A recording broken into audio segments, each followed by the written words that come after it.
right, I'm Dr. Gracia, and I have my dear friend Kirk Wilson with me here today to talk about air quality.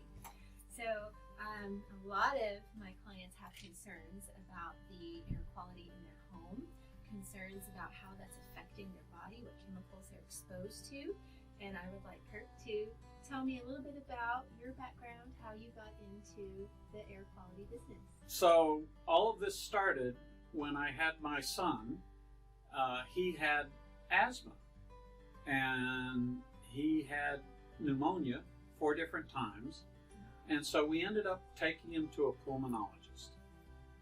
And I learned real quickly that this medical doctor knew how to treat the symptoms, but didn't know anything about what caused them. I owned an air conditioning company, and so I became very interested in indoor air quality. I have practiced that for 40 years. I'm now semi-retired, and I teach air conditioning at Collin College. And one of the classes that I teach is indoor air quality. Wonderful. So one of the main questions that I get from my clients is, what can they do in their home to improve their overall indoor air quality? So there's a lot of things that they can do. Probably the number one thing is stop polluting the air themselves. And it ranges from cleaners that they use, to litter boxes for their cats, to cigarette smoke, candles. You put stuff in the air without even realizing it. So tell me about some of these, like the scented candles, the scented Glade. What types of chemicals do those release? They put off VOCs. VOCs are volatile organic compounds.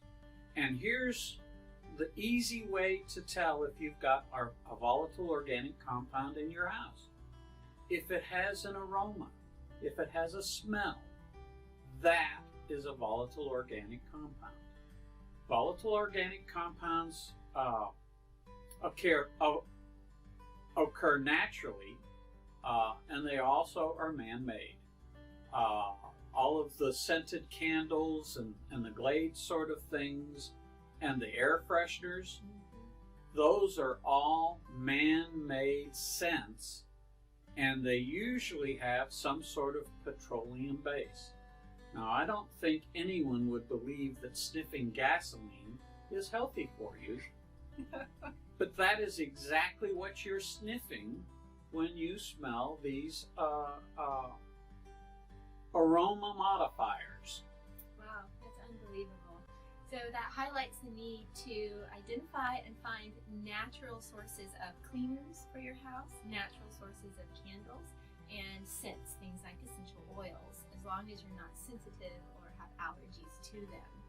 Now, the other topic as far as air quality that comes up is going to be things like mold and mildew. Can you speak to that? Certainly. So, I was raised in Houston, and every house in Houston has mold and mildew.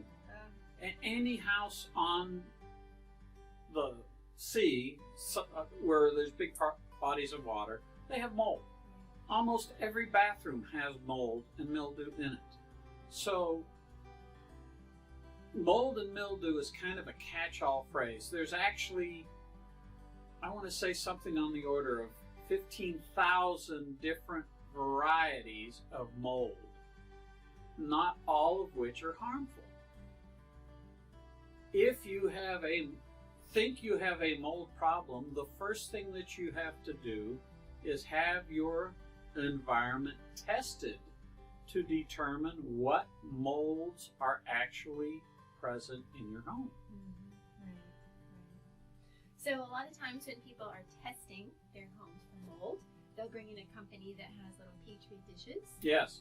They'll collect over a period of time looking at the mold spores. Correct. And then they'll grow those mold spores out to see what type and how much. Now, those are compared on a standardized test to see if it's too much more than the average, shall we say, household. But what I'm finding is that a lot of my clients will actually have low to moderate low levels of mold, but they'll have high symptoms of mold toxicity. I think part of that is because of the Petri dishes measure the mold itself, but not necessarily the toxins that the mold produces. Correct. Is that right? That's exactly correct. And additionally, your environment is a combination of toxins. So when you do the Petri dish, you identify a specific item, but it does not identify its interaction with the rest of the environment. So if you have VOCs and mold, that could in fact exacerbate, make the symptomatic symptoms worse. Right, so next, obviously, I want to talk about air purification. What kind of options do we have along the lines of air purification? So generally, there's 3 recognized treatments for air. The number 1 treatment is to remove the contaminant. The second treatment would be to dilute the contaminant, and the least desirable treatment is to actually try to treat or modify the contaminant. So if you have scented candles in your house, it's easier to just get rid of them than to try and treat the output that the candles make. Or to bring in an expensive filter. Correct. From Right. the scented candles, right? Dust in the house is mostly caused by air imbalance in the house. Nature abhors a vacuum. If your your HVA system is not balanced correctly, it will create a low pressure area in the house. And so air from all outside, underneath, in the attic tries to come in and fill that void. So most of the dust that you see comes from someplace other than the air conditioner. If it is coming from the air conditioner, it means that you are not using the proper filtration for the air conditioner. Most people go out and buy 50-cent spun fiberglass throwaway filters, and these don't catch baseballs, they don't catch birds, they're horrible. Some people will go out and buy 3M Filtrete filters that are about $15 and think, well, these are a better filter, and they are in fact better. But then they leave them in for 3, 4, 5 months because they spend 5 times the amount of money and they figure they want to get their money's worth. The best filter to use is a pleated media filter that costs about $2 at the grocery store, and change it every month. If in fact there is a medical reason for cleaning the ducts, then you need to clean the ducts. But dust in and of itself is not necessarily an indicator of a problem. So this is an air purification machine, and it uses a technique called photocatalytic oxidation.